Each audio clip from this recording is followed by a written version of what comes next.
If only we were rolling. I know, that's unfortunate. Well, good morning, good afternoon, and good evening, wherever this Wednesday of the Exhibition of Speed podcast may find you.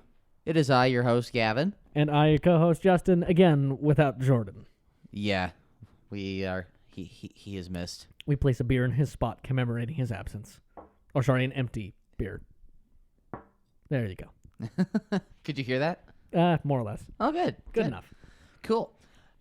So, because Jordan isn't here, and we really mostly have car things to talk about, we are going to keep on talking about cars. Excuse you. Jeez. Us. So, on this Wednesday episode, we are going to run a Track Daily Crush special.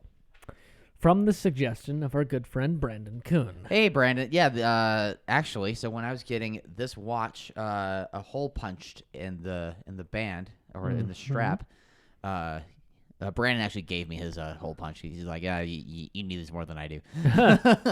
So, I'm currently wearing my harness, the chronometer, automatic movement, sapphire crystal, power reserve gauge, dress watch. I think it looks really nice. I put this leather band on it myself and just had the hole punched. This is on Saturday, so the same day I actually drove that Veloster N. But while he and I were talking, because we both love to talk. Yes. He had a Track Daily Crush for me, and I thought, why not just bring it on the podcast and talk about it here? This is only because was such a heartfelt and terrible issue that you mulled over for days. I came up with my answer in about 5 minutes. Kind of surprisingly, but you were still sad, I'm sure. Oh, I was quite sad. So, to paint some background on what the suggestion was, you have 3 cars in this scenario: a Porsche 964 RS, right? A Porsche 959, and a Porsche 991 GT3. You have to track one, you have to drive one every day, and you have to crush one. I have mine already, and as I do mine, I would like to have you go first because I've kind of already answered this question to somebody, and I am more concrete in mine. I almost wonder if we'll have the same answer. Okay, well, tell you what. I'm curious. You tell me what you think mine is going to be. Because I know that you had an idea. You had a guess. He's thinking, everybody. Gears are turning and grinding. I mean, this is a psychological game now at this point. That's what makes it interesting. Okay. What do you think I would choose? What do I think you would choose? I think you would crush the GT3. Okay. I think you would... I don't think you would crush the 9... you crush the GT3. I don't think you would track the 959. Okay. And I think you would track the RS. That's at least my answer. Okay. Here was my first thoughts. My initial thought was daily the GT3. Because you can. Because it's modern, and there's, a lot of logic behind that. And it's PDK and all. Of course, we didn't say whether it was 991 or 991.2, so it could be manual, in theory. Yeah, it could be manual. It could be PDK. But regardless... They're technically the same generation. But regardless, being a newer car and everything, it would be... technically speaking, from a maintenance standpoint, the easiest to daily, and I've never and probably will never drive a 959, so I can't argue whether a 959 would be more comfortable, but in my imagination, a 959 would actually be more comfortable because of its adjustable suspension and all that. Yeah. I would imagine the seats are more comfortable as well. And it wasn't meant to be a lightweight strip track car like a GT3 is trying to emulate. The street versions aren't. I mean, they had their Dakar versions. That's all different. But I think we're mainly referring to street versions. We are. Yeah. And also the 959 came with a comfort version and a sport version. Yeah. So you could have the comfort one if you want. Which is probably what I would choose. So, after thinking about that for a minute and then thinking about trying to figure out where the 964 fits in, which obviously is more of a, it's not going to compete with modern track cars by any means, but it is going to be a damn good, fun track toy, that you're not trying to compete for numbers. You're just simply out there to enjoy the shit out of yourself. You're enjoying the shit out of yourself, and you're chasing your own lap times. You're not competing with anyone else but yourself. Exactly. After coming to that conclusion, I concluded that really the 964 can only fit in one place, which is as the track. I don't suppose it would be great on the road. Again, I've never driven one. I did ride in one. Okay. The Ruby Stone, the pink one, owned by a friend of mine with the Park City Car Club. Mm-hmm. We did a photo shoot in East Canyon, and I rode in it shotgun from the freeway up to the top and back. Okay. Sounds amazing. Oh, yeah. The seats were kind of perfect for, like, the nice thing about being me and you as well. Mm-hmm. Really aggressive race seats fit us really well. Perfectly. Yeah, and so the neither of these seats are actually adjustable. They're kind of bolted down. Okay. I presume the owner had his fitted. Probably. I believe. Yeah.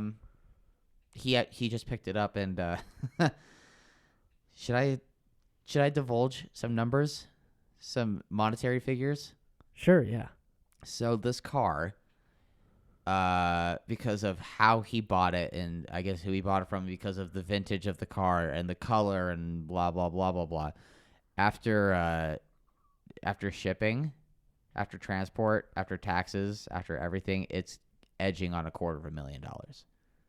Now, actually, I just realized we have a fairly wide price gap here. We have, 100 to 120,000 for the GT3. Then, in theory, $250,000, and then you have north of $1 million. Yeah, north of $1 million with the 959. Yeah. So anyway, continuing on with what I chose, I kind of ruled out that the 964 really in my mind, could only be perfect or great at being the track. So you're gonna crush the 959 then?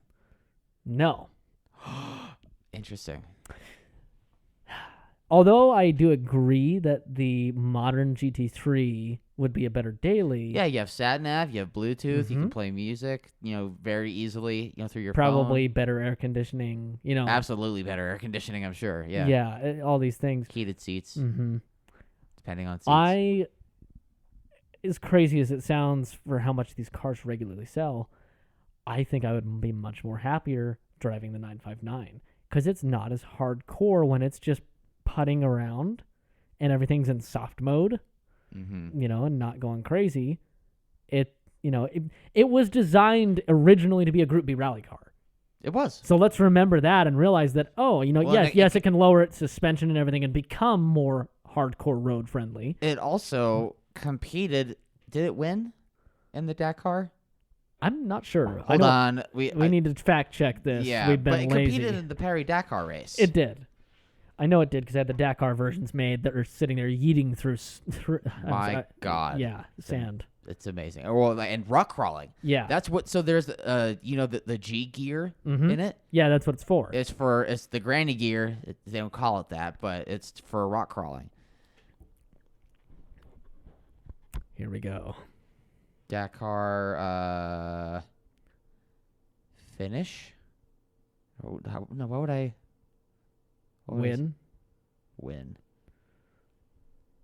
Pulling up a thing from Rob Report. One of only 7 all-wheel drive 959s made. It fetched for $5.95 million at Arms Sotheby's. It's the Rothman's car. Yeah. It was supposed to be a Group B car, but it never competed in Group B because Group B died. Yeah, right before it was released. So it is a Dakar winner. Yep. And as you can imagine, based on when they converted it to road car and having its fancy adjustable suspension, almost similar in action to like a Ford GT's, how quickly it adjusts height. Right. But not as aggressive. Not as aggressive, but fairly quick at the same time. It's not like putting up a front end lift by any means. Right, and it's a 30-year-old car now. The fact that that car had the technology it did is mind blowing. And the fact that even its 197 mile an hour top speed still is fairly respectable today. It was the fastest car in the world until the F40 came and dropped the mic and went 200. Yep. And then it I'm actually going to look up one other figure that we forgot to, which was acceleration. I think it's 4 seconds. It's in the 4s. Yes. So it's still quick. Still very quick. Still very quick, even by today's standards. Here you go. Performance. 3.6. That's fucking fast. Yep, that's the sport model. The comfort was... Like 3.7. Yeah. Mm-hmm. It's like just off. Yeah, I mean, which is, even by today's standards, still very respectable. Because that's still on par with modern Astons and, things of that nature. 911s are only now just getting south of there. Mm-hmm. So that's pretty crazy Oh my and God. brisk from 30 years ago. Mm-hmm. And so I could just imagine myself dailying that more happily, despite the fact that the 991 would How be have we agreed on something related to Porsche? What? Yeah, I would crush the 991 GT3. I would track the 964 RS, and I would daily the 959. Where my mind went with the GT3, Okay. those are a commodity. Or not just a commodity. They are plentiful in terms of production value. Or not value, but in terms of production. Yeah, they're a little... There's a lot of them. Yeah, there's quite Go a to the few. Nürburgring, and you'll just keep on tripping over them. Yes. That's where most of them go, actually. They're not special. Sadly, no. They're special in the context of today's cars that are currently in production. It's special, Yes. because it's a flat six that revs to 9,000 RPM, and because of how great PDK is, and how with the rear wheel steer and how hard it can turn into a corner. Yeah. And the brakes are fantastic. Even the Steelies are fantastic and amazing brakes. And because it's a car that's as capable as it is, still is a little raw and unrefined in contemporary Porsche and in contemporary cars in general. Yeah. But of all the cars ever made, the newest GT3 is never going to be that special. So I wouldn't feel as bad sending a GT3 to the crusher. Yeah, that was kind of where I went as well. Because, 959, fuck no. There was no way that was going in the crusher. No, anyone that puts it into the crusher is just heartless. Yeah. 964, If- it would be painful, but I could see that, to a degree. and I can't put a 964 in the crusher just because of who I am. Yeah. Because that's the reason why I'm here right now. Mm-hmm. So, also, that would make for a phenomenal track car. Yeah.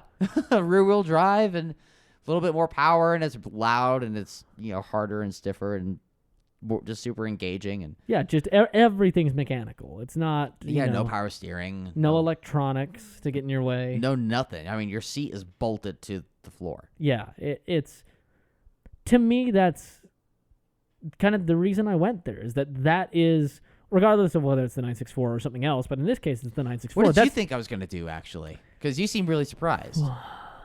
What did you think I would have done? Did you think I would have, tracked the GT3 I think... and, crushed the 959? I don't know. I guess the reason it surprised me, even though I didn't expect a different result, is the fact that you praise PDK so much. Well, it's the best automatic gear. It's not an automatic, but it's the best Automated, self-shifting gearbox yeah. in the world, as far as I'm concerned. Yeah. Still haven't driven a Ferrari dual clutch. I hear that's better, mhm. just ever so slightly, but Yeah. it's Porsche. It's the best. Yeah, it's not that I was necessarily even expecting a different result. It's just amazing to hear you crush a PDK car. Yeah. They weren't all PDK. No, I know. They were manual as well. I mean, and, I would love to drive one of the 6-speed GT3s, though, because Porsche 6-speeds are... Yeah.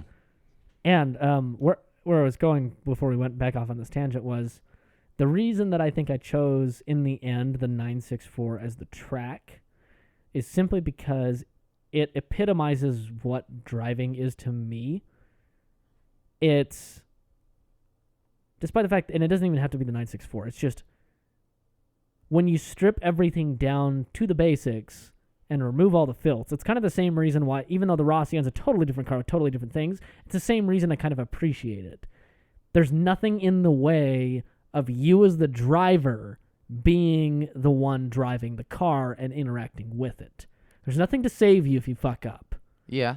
It's you and the car in this magical waltz. It's actually you controlling something, not just being along for the ride. Exactly. And there is an element of being along for the ride in the 991. Yes. There's absolutely an element of that.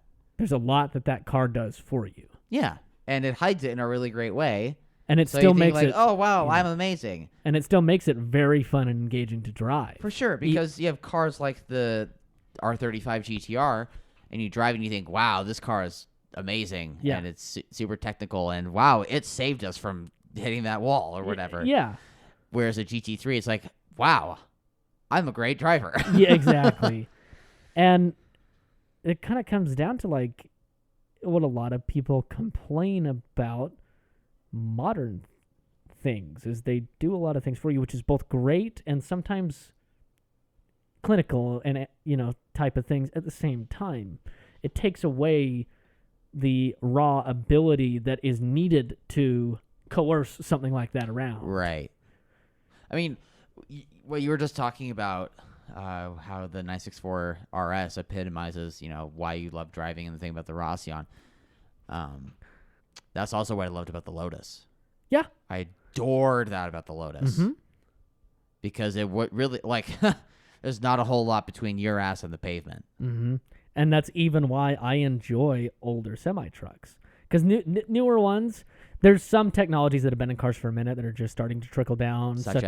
Such as radar cruise and like blind spot monitoring and shit like that. I could see radar cruise being really crucial with semis.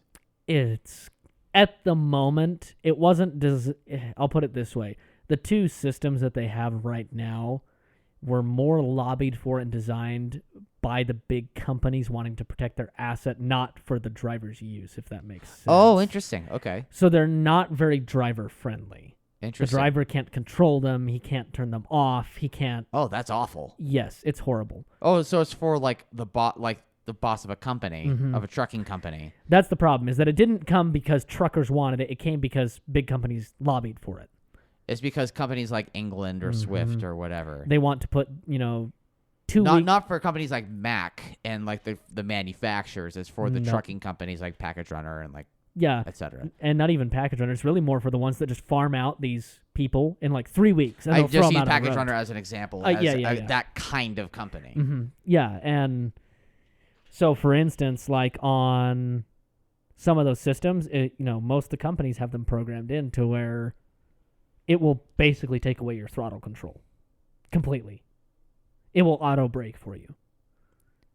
It's sooner than it should because they're designed more as babysitter aids. But anyways, my point being, trucks are just starting to get that kind of technology. But for the most part, they're still fairly manual. And, because they run off automated manuals similar to the PDK. They have a clutch. They have that kind of stuff and shift themselves. But the reasons why I prefer the older ones is because, actually, ironically, trucks don't even have airbags in modern trucks, believe it or not. But I guess when you're so high up from everyone else and you're so heavy. Yeah, it's point. In fact, it would actually be more of a danger is why they don't have them. Shrapnel. Mm-hmm. Yeah. More of a danger and an airbag like that in a large open space. So anyways, when you peel it all away, I've driven a bunch of the older trucks. And props to old drivers, because especially before they really got very well designed with the manuals being 18 speeds, which how it works is it's got 6 slots, just like your normal gear lever, but then you have one lever at the front of the stick that sends it up to another gear. You're going to lose all of our listeners in explaining this. It's super complicated. The long story short is it has 6 slots that each one of them has effectively 3 potential gears you can have. We'll leave it at that. Yeah. Before that, it was multiple sticks and multiple transmissions that you had to go through at the same time. And if you think about that, it's as crazy as and inconvenient as that is, and it's the same way some people could think about a 964. Since it doesn't do as much for you, it's not as comfortable. It doesn't have ABS. It doesn't try to save you from things. Mm-hmm. Some people like that. Yeah. But to those of us that are there just for the direct experience of trying to interact with a mechanical thing, They get in the way a lot of the time. Look at actually, we were just talking last podcast episode about you and the M4 in the canyon. Oh yeah. And how much that traction control was just, it saved you. It kept you on the road. Oh, absolutely. But it was fighting you. So yeah. if there was a way to dial that back. I kind of leaned on the traction control actually because I would just have my foot down knowing that it would be kicking in until it was straight and then I would take off again. Exactly. And what's actually interesting though, so at this moment that we're recording this podcast, my Forester is in the shop right now for getting a steering angle sensor replaced for the upteenth time. They have found the actual issue. Something else is shorting out and fucking up the steering angle sensor. But for the time being, I have a 2019 or 2020, whatever, Outback. And that has so much more automated shit than any car I've ever driven, or not driven, but owned. Yeah. It has EyeSight, which is Subaru's radar cruise. It has the lane keep assist. It has the accident preventative, whatever, like the last second braking or whatever. Yep.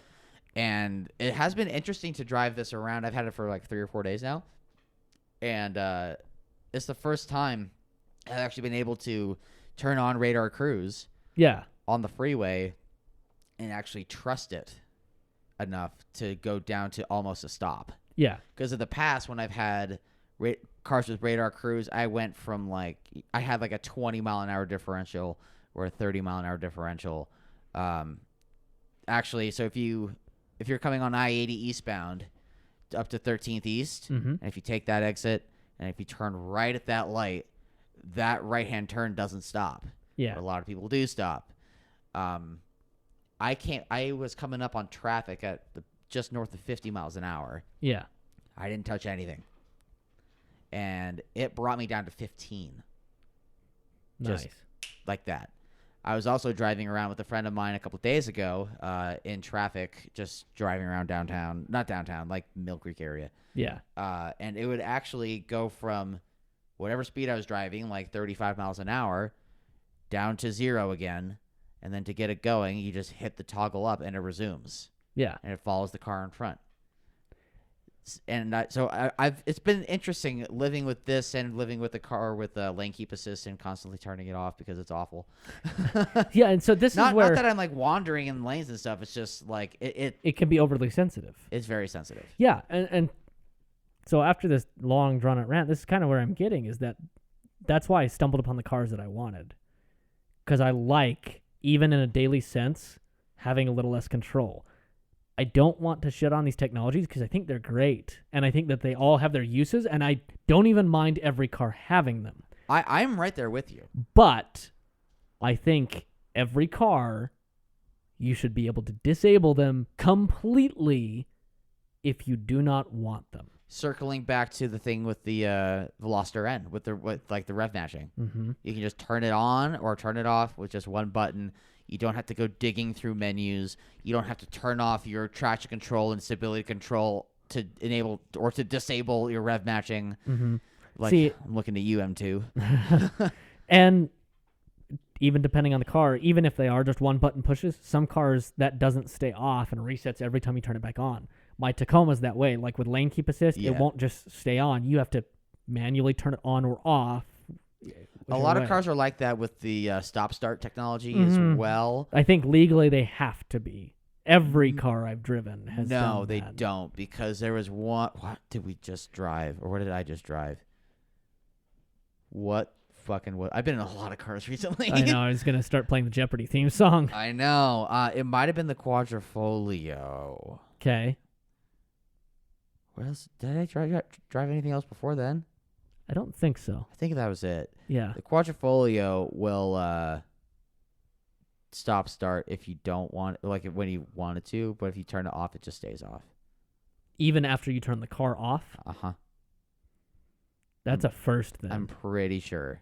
It's that one. There was something, unless there was something else that I Because I think the thing is, drove recently. the reason I think that is the way I'm saying it is because I believe the EPA requires that for it to be counted towards its gas mileage. Then again, this is the Italians, so they can say, "Oh yes, we did it," and they really Here, didn't. we gave it a stop start.